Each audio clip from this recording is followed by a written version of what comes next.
someone in here who wasn't in one of the bands that was played. Yay! That means we're famous now. Owen. I'm Owen. That's Hale. I'm Hale. That's Tommy. I'm Tommy. And we're Swamp. And we're Swamp.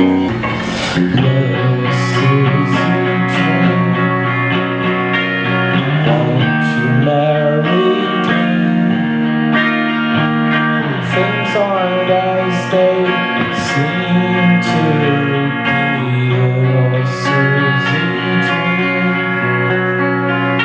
You can be my queen, and I don't mind if you don't want to be seen.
When did y'all begin? We started when me and Tommy were in high school together in like 2011, I think. 2010. 2010? It was fall of 2010. Oh, okay. It was Yeah. junior year. Yeah, exactly. It was like when my brother and then Oliver were in the band, and then we played our first show at Open Art, which was like at this like student event. We're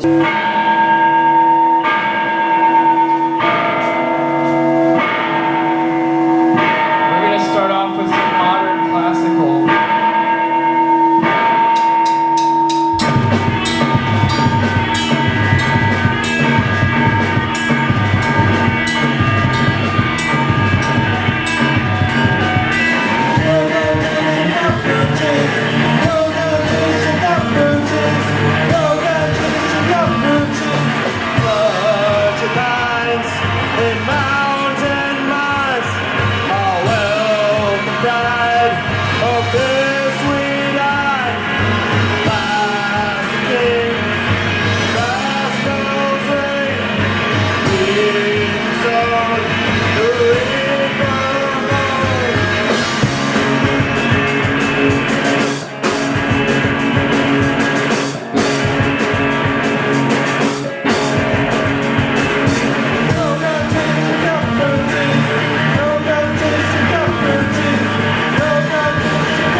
Owen and I were actually in another band before Swamp, but we were both just kind of like more backup people, Yeah. right? Like I played bass and Owen played Yeah, it was like a lead guitar, sort of. I played not really. I played secondary lead guitar, if there is Yeah. such a thing. Yeah. Because like I think.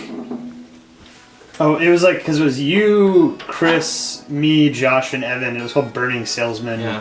Although I don't think we came up with that name until you. We were out of the left band. Yeah. Yeah. Also, I think like if I remember correctly, it felt like me and Chris were almost like not necessary to the band because it was a garage rock band, but for some reason it had like 3 guitars, which was and of very course unnecessary. you and Chris ended up not being necessary because you quit the band and we kept doing the band. But my point with that story was that, you know, Owen and I were both doing projects where we weren't really writing any of the material. Or central to the band, or like the front people, essentially. Yeah, and like, you know, Crispy Oatmeal, great band that Owen was in, was not rock really in any way, which is kind of what you were writing. It was largely like improvisational. Improvisational, jazz, death metal. Yeah. All of those things in some. Yeah. But yeah, I think like you and me both like wanted to sort of write more material, and like we didn't really have a space to do that because we usually ended up playing bass with people. Yeah. And I think for you and me, since we both were mostly bassists, I think working together ended up, I mean, we weren't like, I guess, super close as songwriters or like creators at the beginning of the band, but by the time we went to college, we were both just sort of bouncing off of each other and essentially becoming the backing band for the other person whenever it would be their song as opposed to like our own song, essentially. Yeah. Yeah, by the time we got to college, we were kind of doing the Lennon-McCartney thing, where we were both just sitting in Owen's dorm room trying to write songs, you know, which we ended up using some of them, or we ended up using parts from some of the songs. Yeah. No, that is, yeah. Oh yeah, we haven't. I don't think you ever learned that one. That was from Older Fires? Older Fires. It's from like Sad Phoebe in the Washing Machine. Yeah. Yeah. Many drummers before you. Well, Not one really. one drummer. One drummer? One Was that drummer. Charlie? Yeah, Yeah, Charlie it was knew how to Charlie. play it. Although I think we had this guy our freshman year named Walker, and I think he's the first person who actually like played that song as a drummer in the band. Yeah. Because he's the first person that played with us when we came. Walker is a pilot now, I believe. I ran into him at Waffle House a couple months ago, and he was like, "What's up, dude? I'm in pilot school." I think, yeah. I was like, "Oh, that's cool." He left the band because our music was too weird.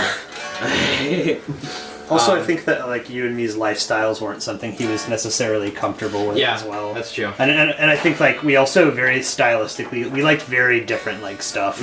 I think that he was a really great drummer, really nice dude, but like I think in terms of like creative output, he wasn't necessarily the best fit, and like he realized it before we did.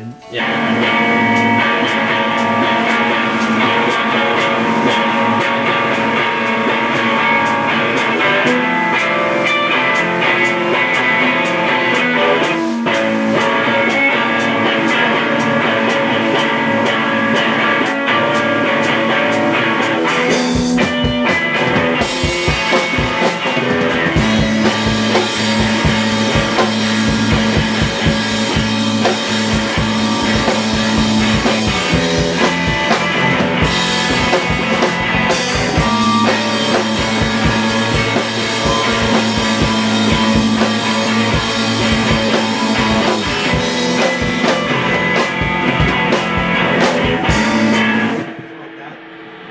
Was that part essentially? I think so, yeah. Yeah. Were you playing on the hi-hat during the... I don't remember. I think In you were the playing like a recording, I crash think or what? it was symbol, symbol, symbol, symbol, like.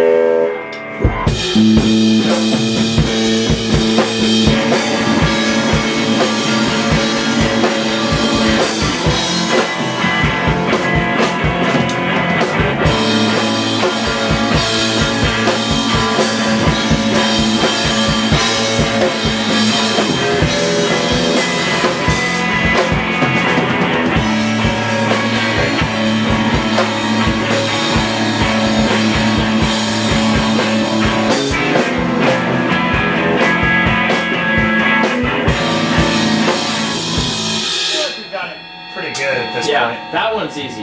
Yeah, Okay. I vaguely remember that. The next riff, which is sort of like transitional, and this is I think this is the part of yours I think I wanted to change. Was like,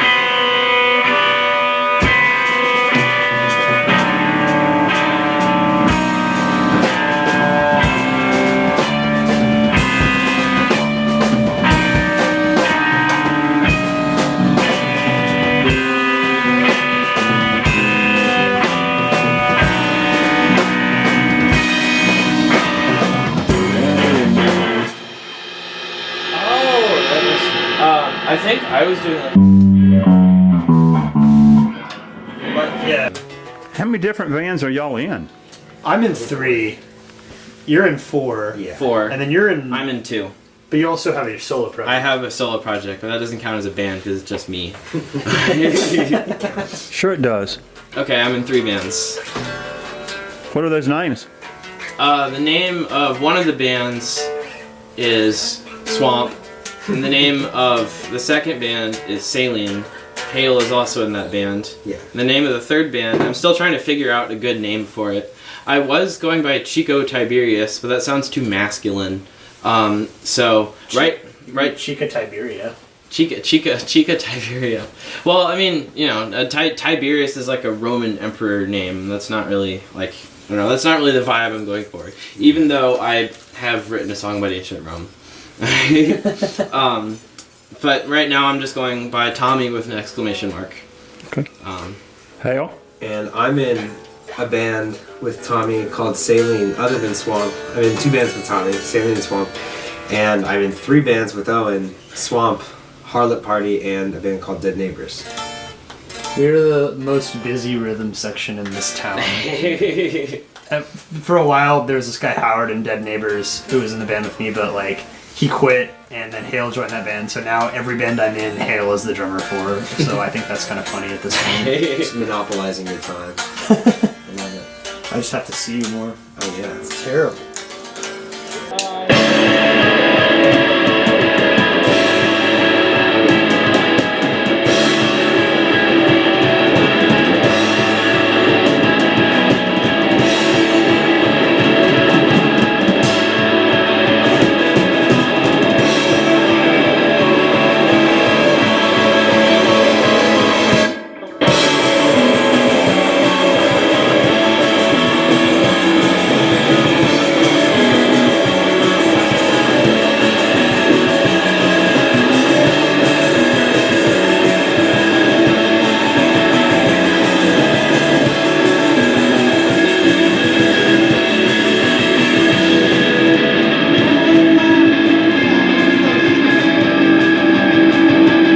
What is your songwriting process?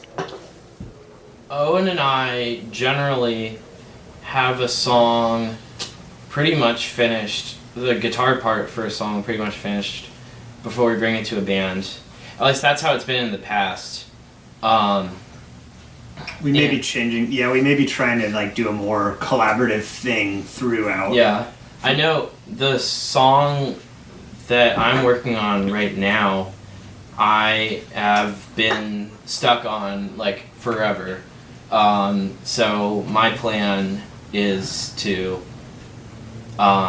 maybe tomorrow just like show you the parts and see if we can fit them together somehow. Yeah, I've been in the same boat. I've probably got like enough riffs and enough parts for like 7 or 8 or 9 songs that like I've kind of been sitting on for forever because I didn't know what to do with them. And then I had a lot of other stuff going on with other bands and like other things Yeah. in general.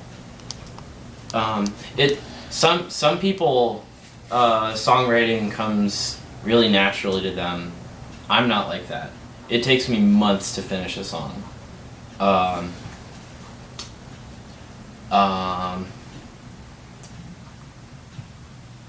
And and you're slightly different about that, right? Like you can kind of like when we needed to have lyrics for something, you could just be like, all right, those are the lyrics. Yeah. Well, it's like it's one of those things where like I work really well under pressure, and a lot of the time, if we have a song that we like want to play or need to put on a recording, it's at the point where as soon as it needs to be done for the purposes of recording or the purpose of being cemented, that's when I usually end up writing something, and I usually do it very quickly. That's how Every Echo is a Scream and me or Darren Wilson from the album are, and I think like maybe a couple of others, but I could be wrong. That's how Cooter Brown was too, actually. Yeah. I love that song. Yeah. We haven't played that Thank forever. you. This is a more electrical song.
A while ago, someone asked me what would be my dream location to play a show in, and the answer I gave at the time was to play in a Walmart, like to have wireless instruments and hook up ourselves up to the PA so we could just walk around the store playing and our music would be blaring from the speakers.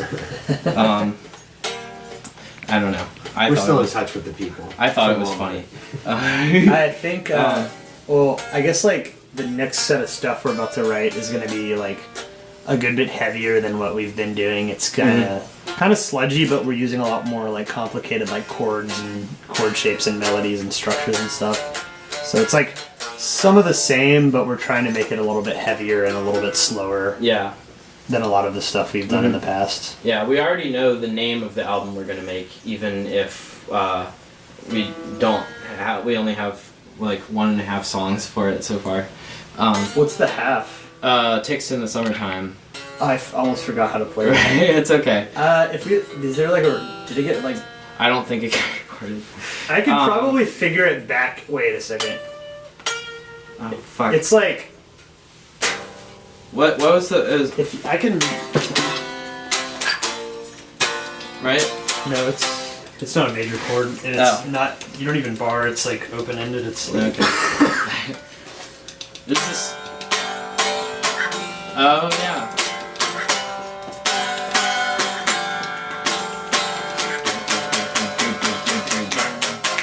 Wait. We'll figure it out. Yeah. This is just a bunch of stuff to it. Anyway. Actually, if I'm thinking about it now, like since we're doing the other song, the new song, I should probably be on guitar. Yes, that's a good I point. wasn't even thinking about that. But we still have to listen to it first. Yeah. Because we don't remember what it sounds like. Yeah. 4, 5, 6, 7.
Where did Swamp get its name?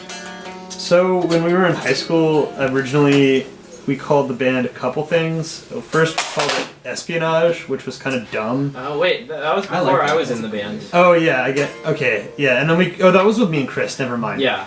Okay, first we called it the Unabombers. The Unabombers, which, yeah. Although, actually, that is not an incorrect thing, because it's not Una because he was one bomber, it's Una because he was bombing largely universities. Yeah. Is that why he was called the Unabomber? Yeah, like his main targets were universities, or like college professors at universities, also airports. Oh. Like, Oh yeah, I think, honestly, ever since I started, the CD player in my car is broken, so I listen to the radio a lot. And ever since I started listening to the radio all the time, I felt a lot more at home in Athens, especially 92.7, because all the commercials they play are for local businesses, and I was hearing people. This is a couple months ago talking about a high school football game coming up and how far back the rivalry between Cedar Shoals High School and Clark Central? Clark Central, yeah. It's interesting to, I think part of the reason I never felt like a place was a home or something like that is because I never really knew anything about the history behind it. So I'm starting to do that now. Another thing is that I graduated. So now, I'm not here for the reason of I'm going to school here, but I'm here for the reason of I live here. That, has a different feeling. I like to tell people I'm a townie now because I don't go to school. And I think I'm joking, but honestly, I'm, doing Athens Business Rocks in a couple months, the fundraiser for Nucci Space for local businesses. So I think I really am a townie.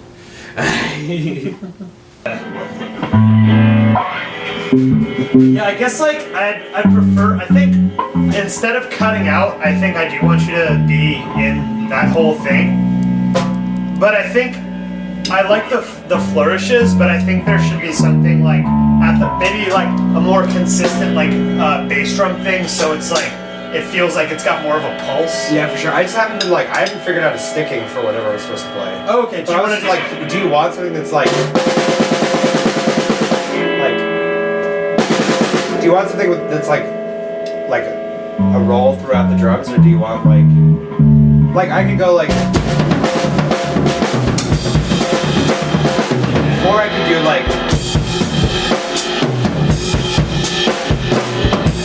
what you did right before what you just did. yeah, cool. So do you want to try to play through it a bunch of times? Yeah. All right.